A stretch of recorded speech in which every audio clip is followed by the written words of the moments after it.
मिली अफकार में खुश आमदेद। मैं आपके साथ साहिब कासमी। हरियाणा के नूह में लिव इन पार्टनर हसीना हत्या मामले में कई अहम चौंका देने वाले हकाइक सामने आए हैं।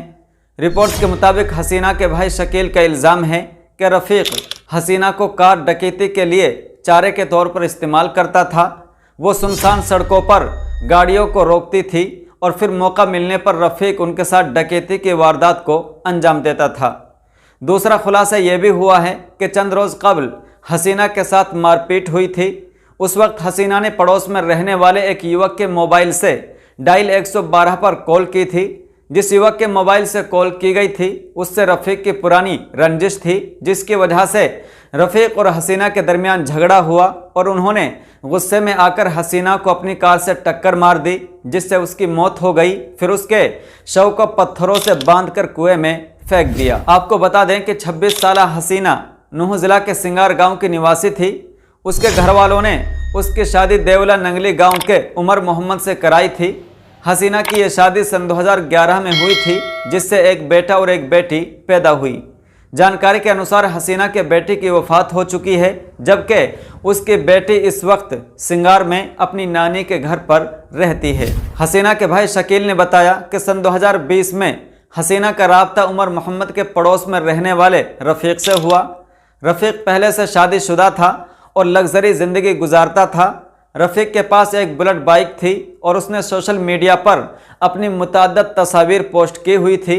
इन्हीं सब चीज़ों से हसीना रफ़ीक की जानिब माइल हुई और उसके साथ ताल्लुकात बढ़ाने शुरू कर दिए।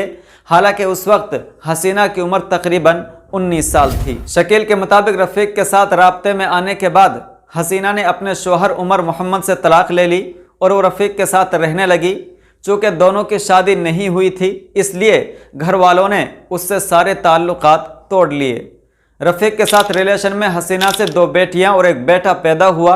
रफ़ीक पहले से शादीशुदा था और हसीना बगैर शादी के वहां रहने लगी थी, जिसकी वजह से उसके खिलाफ ज़्यादतियाँ बढ़ने लगी। हालांकि कुछ लोगों का यह भी कहना है कि दोनों ने कोर्ट मैरिज कर लिया था। रिपोर्ट्स के अनुसार पुलिस को मौसूल होने वाली मालूमात के मुताबिक अब तक की तफ्तीश में रफ़ीक के खिलाफ मुख्तलिफ थानों में लूटपाट, डकैती और मारपीट के 3 मुकदमात दर्ज हुए हैं। उसके पूरे मुजरिमाना रिकॉर्ड की छानबीन की जा रही है। हसीना के भाई शकील ने इल्ज़ाम लगाया कि रफ़ीक कार डकैती और ATM काटने जैसी मुजरिमाना सरगर्मियों में मुलव्वस रहा है, जिसमें वो हसीना को भी इस्तेमाल करता था।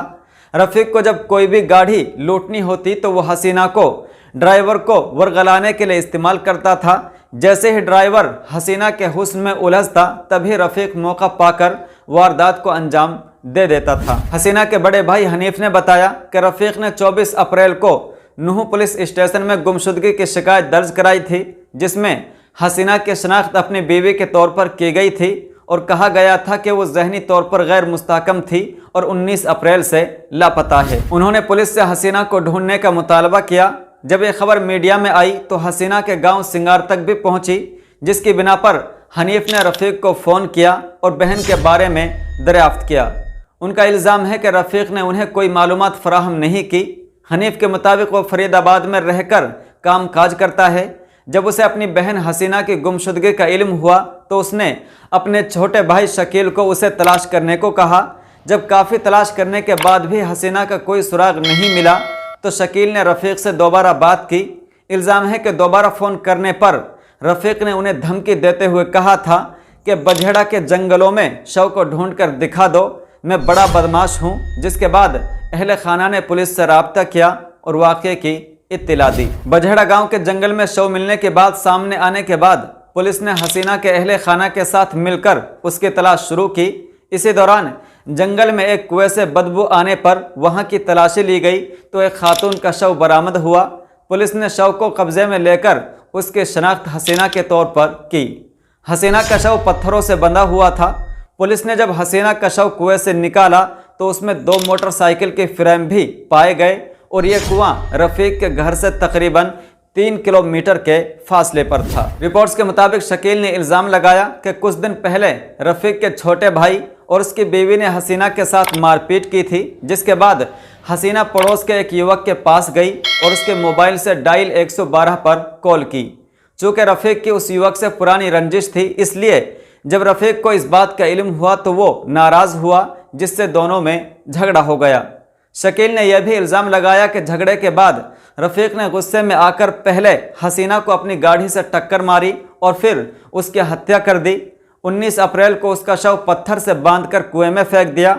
हालांकि खबरें यह भी हैं कि उसे सर में गोली मारी गई है, लेकिन पुलिस प्रशासन का कहना है कि पोस्टमार्टम रिपोर्ट आने के बाद ही ये बातें वाज़ेह हो सकेंगी। जयसिंहपुर चौकी के इंचार्ज शोबे सिंह ने कहा कि 2 खवातीन समेत 7 अफराद के खिलाफ हत्या का मुकदमा दर्ज किया गया है, जिसमें रफ़ीक, जुबैदा, मुस्लिम, तालीम, लियाकत, तारीफ और महमूदी को नामजद किया गया है।